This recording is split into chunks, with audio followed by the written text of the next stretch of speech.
Il était une fois, au pays de Uz, un homme appelé Job. Il avait 7 fils et 3 filles. Il commandait une tribu nombreuse. Ses richesses étaient considérables. Il était grand entre tous les fils de l'Orient à cause de son opulence et plus encore à cause de sa piété. Un jour, les enfants de Dieu, c'est-à-dire les anges, étant réunis devant le Seigneur, Satan se trouva au milieu d'eux.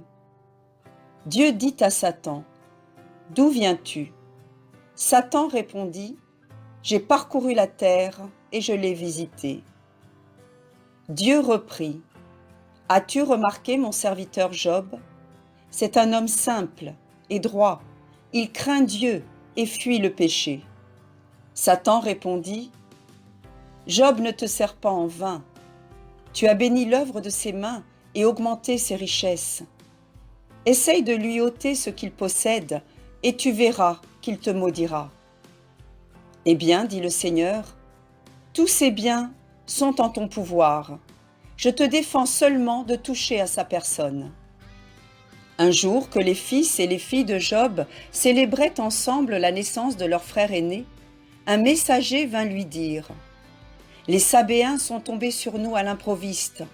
Ils ont enlevé tes bœufs et tes ânesses et ont tué les bergers. Seul, je me suis échappé pour t'en apporter la nouvelle. » Il parlait encore lorsqu'un second messager arriva. « Le feu du ciel est tombé sur tes brebis. Tout a été consumé. » Il n'avait pas achevé de parler qu'un troisième survint. « Les Chaldéens se sont jetés sur tes chameaux et te les ont enlevés. » Et voici qu'un quatrième se présenta. « Une tempête furieuse a ébranlé la maison de ton fils aîné. Elle s'est écroulée et a écrasé tous tes enfants sous ses ruines. » Job se leva et adora Dieu. « Le Seigneur, dit-il, m'avait tout donné. Le Seigneur m'a tout ôté. Que le nom du Seigneur soit béni. » À quelque temps de là, les fils de Dieu étaient encore en sa présence. Le Seigneur dit à Satan, « D'où viens-tu » ? « J'ai parcouru la terre et je l'ai visitée, répondit-il. Dieu reprit, « As-tu remarqué mon serviteur Job ? N'a-t-il pas conservé son innocence malgré les maux que tu lui as fait souffrir ?» Satan répondit, « L'homme donnera toujours ses biens pour conserver sa vie. Frappe-le dans son corps, et tu verras qu'il te maudira. » « Eh bien, dit encore le Seigneur, je te l'abandonne, mais n'attente pas à sa vie. » Job fut atteint d'un effroyable ulcère, qui le couvrait depuis les pieds jusqu'à la tête. Dans cet horrible état, Job, assis sur son fumier, enlevait avec les débris d'un pot de terre le pus qui sortait de ses plaies. Sa femme le raillait de sa résignation. Job la reprit sévèrement.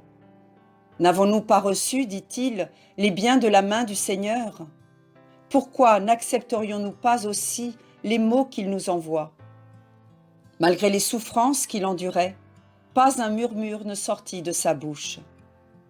3 de ses amis, Éliphaz de Théman, Bildad de Choua, Sopha de Naamath, ayant appris son malheur, vinrent le visiter. En le voyant, ils jetèrent de grands cris et donnèrent toutes les marques de douleur habituelles aux Orientaux. Durant 7 jours, ils restèrent assis sur la terre. Aucun d'entre eux ne lui dit une parole. À la fin, Job éleva la voix. « Périsse, s'écria-t-il, le jour où je suis né. Que ce jour soit à jamais privé de lumière. Pourquoi l'homme a-t-il reçu une vie dont les voies lui sont inconnues ? Je gémis avant de prendre ma nourriture. Ma voix rugit comme les grandes eaux, car la terreur que je craignais m'est venue. Le mal que je redoutais m'est arrivé. N'ai-je pas gardé le silence ? Ne suis-je pas resté dans le repos ? Cependant, la colère du ciel est venue fondre sur moi. » Les plaintes de Job scandalisèrent ses amis. Au lieu de lui adresser des paroles de sympathie, ils essayèrent de le convaincre que s'il avait été frappé de Dieu, c'était à cause de ses péchés. Éliphaz, dans un langage élevé, mais peu propre à adoucir sa peine, lui fit le récit d'une vision qui avait troublé son sommeil. Une parole secrète m'a été dite, et j'en ai entendu à peine les faibles sons qui se dérobaient à mon oreille.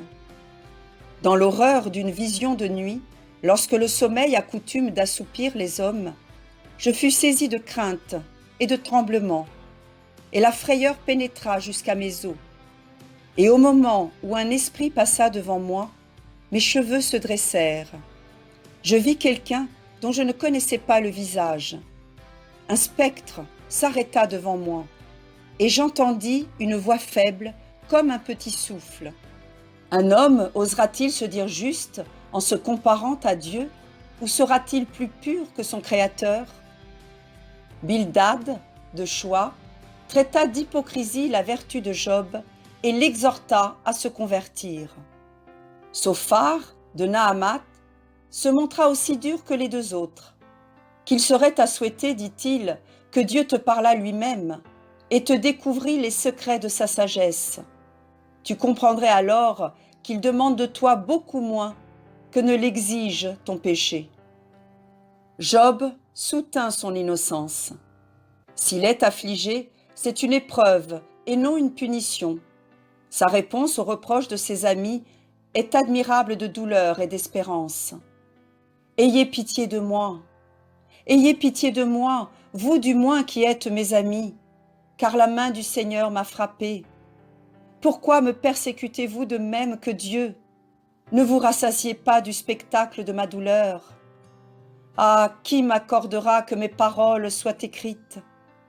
Qui me donnera qu'elles soient tracées dans un livre, qu'elles soient gravées sur une lame de plomb avec un stylet de fer, ou sur la pierre avec un ciseau?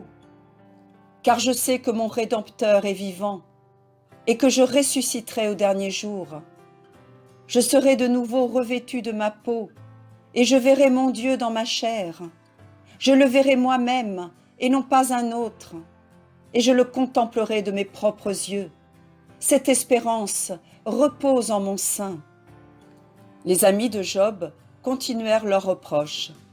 Sophar, sans s'adresser à lui directement, dépeignit les châtiments dont Dieu punit les méchants.